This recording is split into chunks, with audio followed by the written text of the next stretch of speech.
할렐루야. 감사합니다. 오늘 사도행전 1장 계속해서 12절부터 26절 우리 본문을 먼저 읽겠습니다. 제자들이 감람원이라 하는 산으로부터 예루살렘에 돌아오니 이 산은 예루살렘에서 가까워 안식일에 가기 알맞은 길이라. 들어가 그들이 유하는 다락방으로 올라가니 베드로, 요한, 야고보, 안드레, 빌립, 도마, 바돌로메, 마테 및 알페오의 아들 야고보, 셀롯인 시몬, 야고보의 아들 유다가 거기 있어 여자들과 예수의 어머니 마리아와 예수의 아우들과 더불어 마음을 같이하여 오로지 기도에 힘쓰더라. 모인 무리의 수가 약 120명이나 되더라. 그때 베드로가 그 형제들 가운데 일어서서 이르되 형제들아, 성령이 다윗의 입을 통하여 예수 잡는 자들의 길잡이가 된 유다를 가리켜 미리 말씀하신 성경이 응하였으니 마땅하도다. 이 사람은 본래 우리 수 가운데 참여하여 이 직무의 한 부분을 맡았던 자라. 이 사람이 불의의 삭스로 밭을 사고 후에 몸이 곤두박질하여 배가 터져 창자가 다 흘러나온지라. 이 일이 예루살렘에 사는 모든 사람에게 알려져 그들의 말로는 그 밭을 아겔다마라 하니 이는 피밭이라는 뜻이라. 시편에 기록하였으되 그의 거처를 황폐하게 하시며 거기 거하는 자가 없게 하소서 하였고 또 일렀으되 그의 직분을 타인이 취하게 하소서 하였더라. 이러함으로 요한의 세례로부터 우리 가운데서 올려져 가신 날까지 주 예수께서 우리 가운데 출입하실 때에 항상 우리와 함께 다니던 사람 중에 하나를 세워 우리와 더불어 예수께서 부활하심을 증언할 사람이 되게 하여야 하리라 하거늘 그들이 두 사람을 내세우니 하나는 바사바라고도 하고 별명은 유수도라고 하는 요셉이요 하나는 matthe아라. 그들이 기도하여 이르되 무사람의 마음을 아시는 주여 이 두 사람 중에 누가 주님께 택하신 바 되어 봉사와 및 사도의 직무를 대신할 자인지를 보이시옵소서. 유다는 이 직무를 버리고 제 곳으로 갔나이다 하고 제비 뽑아 마띠아를 얻으니 그가 11사도의 수에 들어가니라. 아멘. 지난 시간에 예수께서 승천하시죠. 그리고 하늘을 바라보고 있었어요. 하늘로 올리우신 사진. 확실하게 믿게 됐어요. 제자들이. 그래서 예수님 말씀하신 대로 예루살렘에 머물러요. 새로운 사명을 받기 위해서 한 곳에 모이게 되었습니다. 이제 감람원이라고 하는 겟세마네 동산에서 예루살렘으로 돌아왔어요. 감람원은 예수님이 승천하셨던 곳이죠. 감람산, 올리브. 이들은 이제 이 산에서 내려와서 그들이 원래 있었던 아지트, 다락방으로 들어갔습니다. 그럼 그들은 다락방에서 무슨 일을 했을까? 제자들은 예수님의 동생들까지 합해서 한 120명가량 모여서 마음을 같이해서 오직 기도에 힘썼다고 이야기합니다. 여자들과 예수의 어머니 마리아와 예수의 아우들과 더불어 마음을 같이해 오로지 기도에 힘쓰더라. 예수님은 성령으로 잉태돼서 요셉과 마리아 사이에서 나왔죠. 그 동생들은 요셉과 마리아의 육신의 관계를 통해서 나왔습니다. 그 동생들의 이름이 기록되어 있지는 않지만 여동생들도 마찬가지고 우리가 알고 있는 신약의 야고보서와 신약의 유다서를 쓴 두 사람은 이름이 기록되어 있죠. 그래서 여러분 야고보서는 예수님 동생이 쓴 거예요. 유다서도 예수님 동생이 쓴 거고. 그래서 예수님의 아우들과 또 여자들과 막달라 마리아 및 예수를 따르던 그 여인들 그리고 어머니 마리아와 같이 더불어 마음을 같이하여 주님이 약속하신 성령을 기다리며 합심 기도에 들어갑니다. 자, 그들이 어떤 자세로 기도를 했는가 몇 가지 알아볼 필요가 있는데 첫 번째는 한 곳에 모였다고. 한 곳에. 물론 골방에서 기도할 수도 있고 조용히 묵상을 할 수도 있습니다. 그러나 오늘 창세 사도행전을 보면 성령 받기 위해서 그들은 우선 기도하기 위해서 한 곳에 모였다. 왜냐하면 주님이 뭐라고 그러셨냐면 사도와 함께 모이사 그들에게 분바여 이르시되 예루살렘을 떠나지 말고 내게서 들은 바 아버지께서 약속하신 것을 기다리라. 요한은 물로 세례를 베풀었으나 너는 몇 날이 못되어 성령으로 세례를 받으리라 하셨느니. 몇 날이 못되어 성령으로 세례를 받으시. 예수님이 부활하시고 나서 이 땅에 며칠 계셨어요? 40일 계셨어요. 여러 제자들과 500여 형제들에게 나타나 보이셨어요. 부활체의 모습. 그리고 나서 승천하셨어요. 그리고 나서 몇 날이 못돼요. 며칠이요? 열흘 만에 오순절날 성령께서 임하신 사건. 그래서 그 성령을 받기 위해서 목적으로 한 곳에 모이게 되었습니다. 여러분, 성령은 아무나 받는 게 아니죠. 하나님이 약속하신 사람들에게만 선물로 주시는 것입니다. 120명의 성도들, 이때까지는 여러분 성령에 대해서 정확하게 이제 우리가 이해를 해야 되는데, 지금 마가다락방에 성령이 임하기 전까지는 거듭남이라든가 예수님 제자임에도 불구하고 그런 개념이 없었죠. 성령으로 거듭나는 거에 관해서. 성령의 씨앗이 휴먼 네이처에 이 디바인 네이처가 뿌려지는 것에 대한 개념이 없어요. 이때까지만 해도. 성령이 임하시고 나서부터는 이제 지금 이 시대에는 우리가 예수 그리스도를 주로 고백하고 또 주님으로 믿고, 그죠? 메시아와 구세주와 주님으로 믿는 그 순간 하나님의 씨, 성령의 씨, 성령으로 하지 않고는 예수 그리스도를 주라 시인할 수 없다고, 고백할 수 없다고 말씀하셨기 때문에 그 디바인 네이처의 씨가 여기 뿌려지는 것입니다. 동시에 고백하면서 거듭나는 거지. 그러나 이때까지는 성령이 임하지 않았기 때문에 지금 성령을 받기 위한 목적으로 한 곳에 모였다는 거죠. 그래서 120명들이 마가 다락방에서 모두 성령을 받는 첫 성령의 임재가 여기서 시작됐습니다. 주님의 약속과 명령을 받았기 때문에. 두 번째는 마음을 같이 했다고 얘기합니다. 14절 보면 여자들과 예수의 어머니 마리아와 예수의 아우들과 더불어 마음을 같이 하여. 어떻게 마음을 같이 하죠? 여러분, 120명이 마음을 같이 한다는 건 거의 불가능해요. 같이 사는 부부도 마음을 같이 할 수 없는 경우가 얼마나 많은데. 그런데 마음을 같이 했다는 것은 왜, 어떻게 이럴 수 있었죠? 모인 목적이 동일했기 때문에. 그 결과 기도의 제목도 동일했던 것입니다. 그들은 지금 금방 자기들과 같이 있었던 예수 그리스도 그분이 이제 자기들 곁으로 하늘로 올라가면서 기다리라고 얘기했기 때문에 이 마음이 뜨거웠어요. 그리고 간절했어요. 그리고 이들이 기도했을 때 불이 붙은 거예요. 마음을 같이 하는 기도는 응답. 그래서 여러분, 합심 기도의 능력이, 위력이 대단합니다. 제가 순복음교회 출신이라고 그랬죠. 제가 어렸을 때 서대문 순복음교회 이렇게 엄마랑 같이 가게 되면 그 뜨거운 합심 기도가, 거기는 이제 서대문 순복음교회 공간, 이 천장이 좀 높아요. 쫙 올리죠. 순복음의 특유의 그 소리, 기도했어요. 그 마음이 편안해져요. 제가 두 가지 소리를 좋아한다고 그랬죠.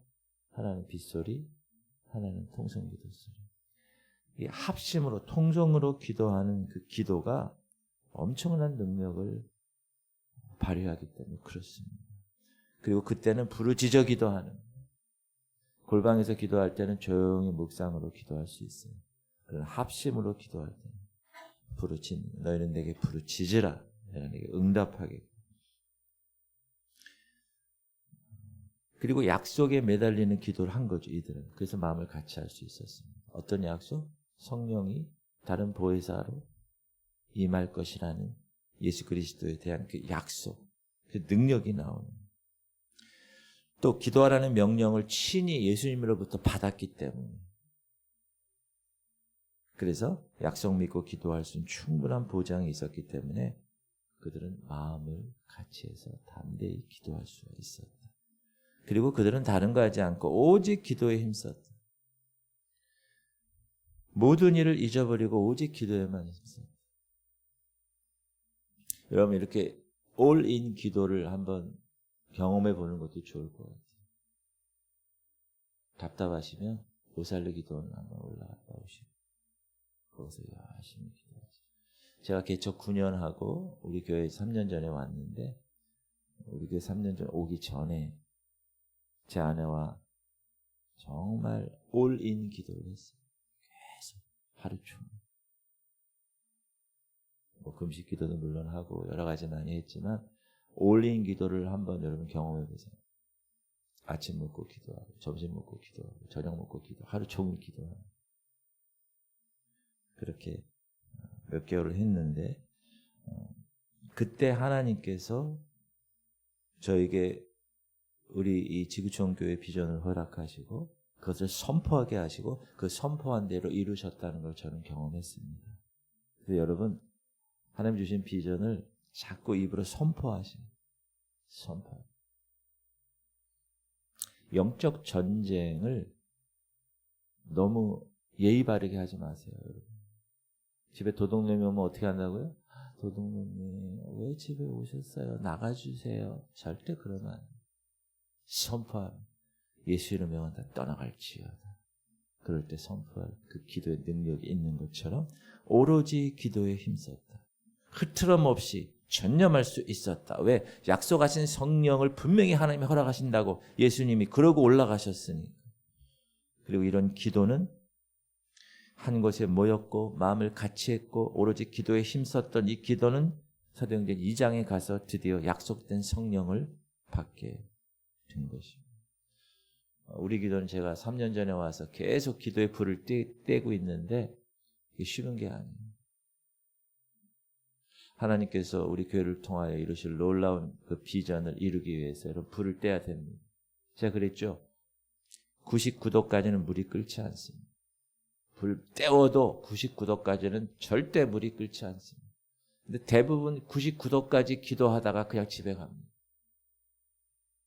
한 계단 1도만 올라가면 물이 끓는다. 그래서 끝까지 엉덩이를 붙이고 기도하셔야 돼요. 끝까지. 기도응답 받을 때까지.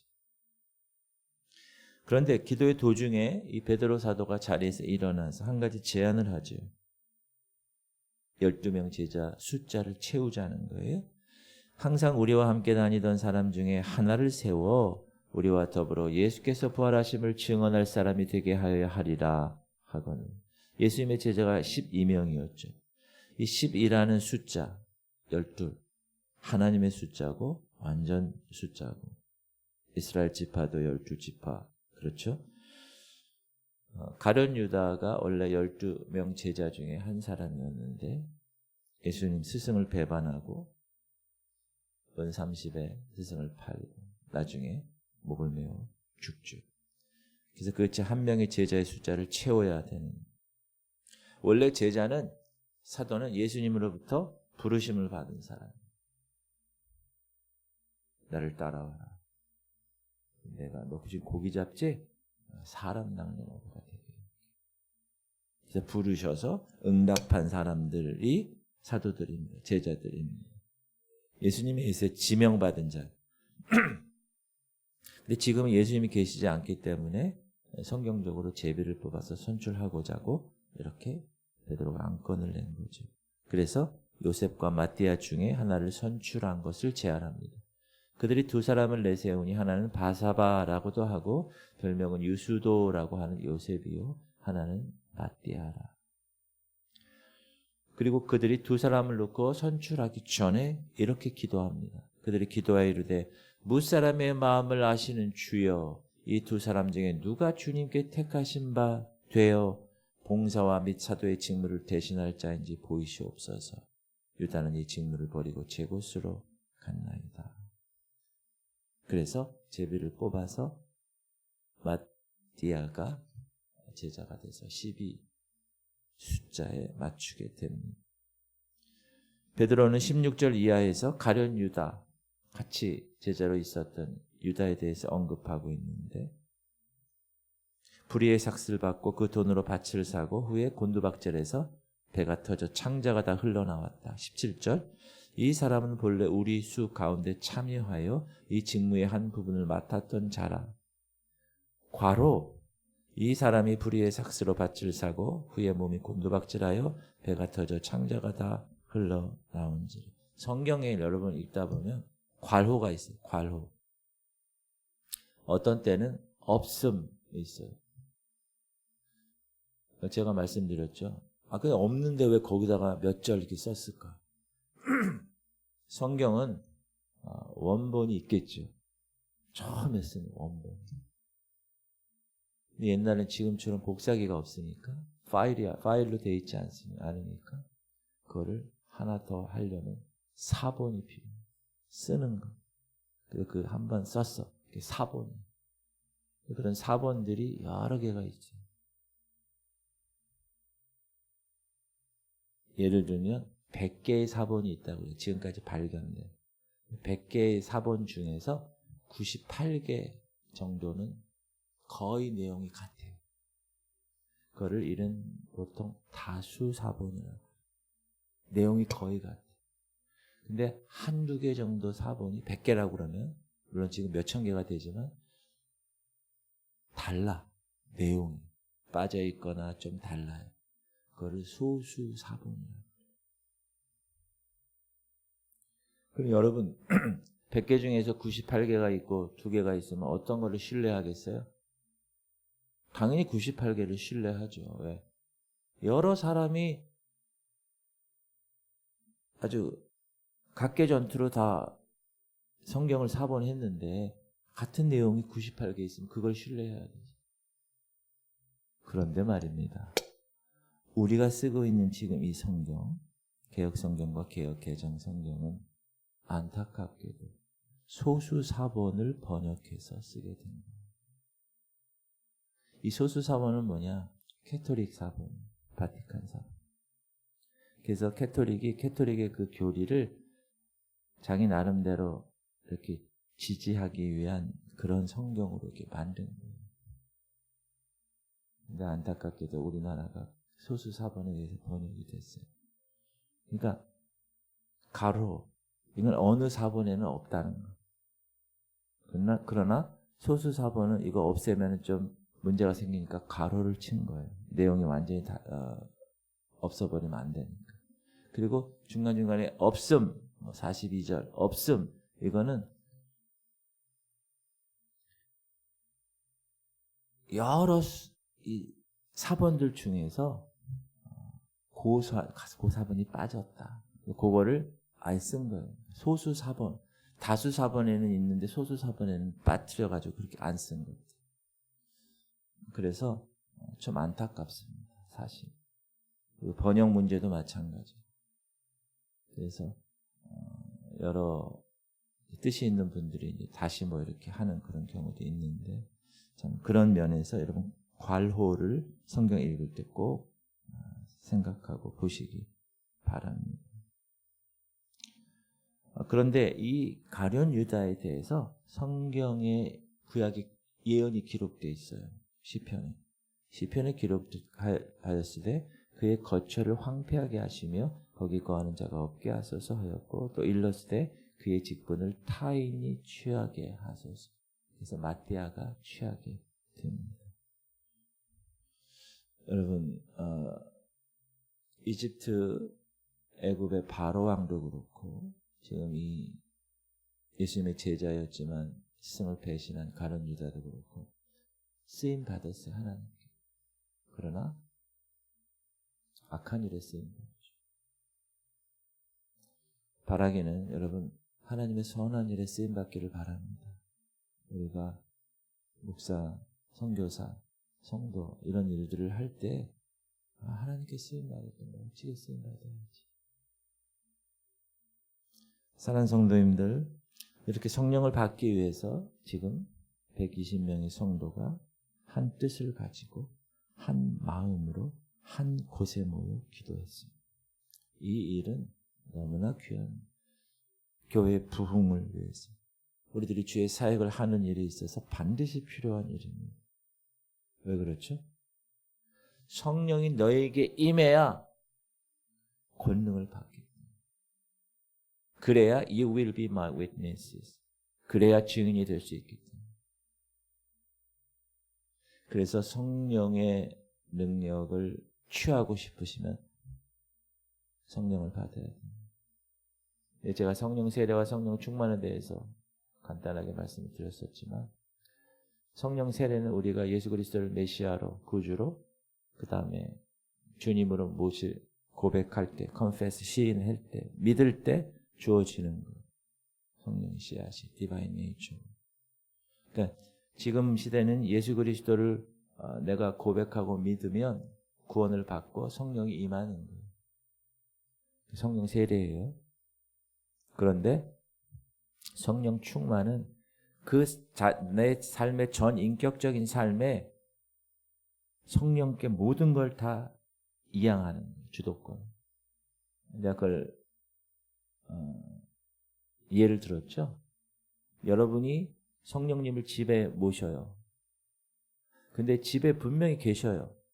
근데 어디만 있어요? 거실에만 계셔요.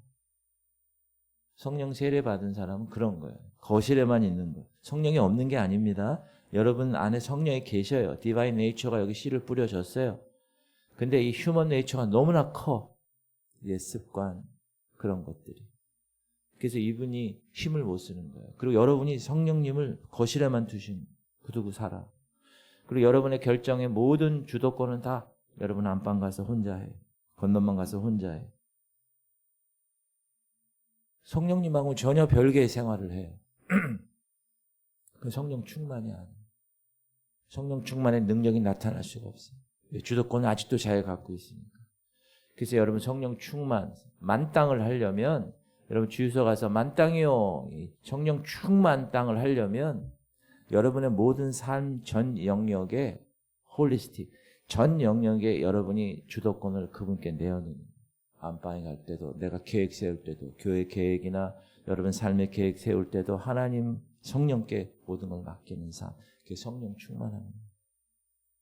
성령 충만할 때 성령의 역사가 강하게 나타납니다.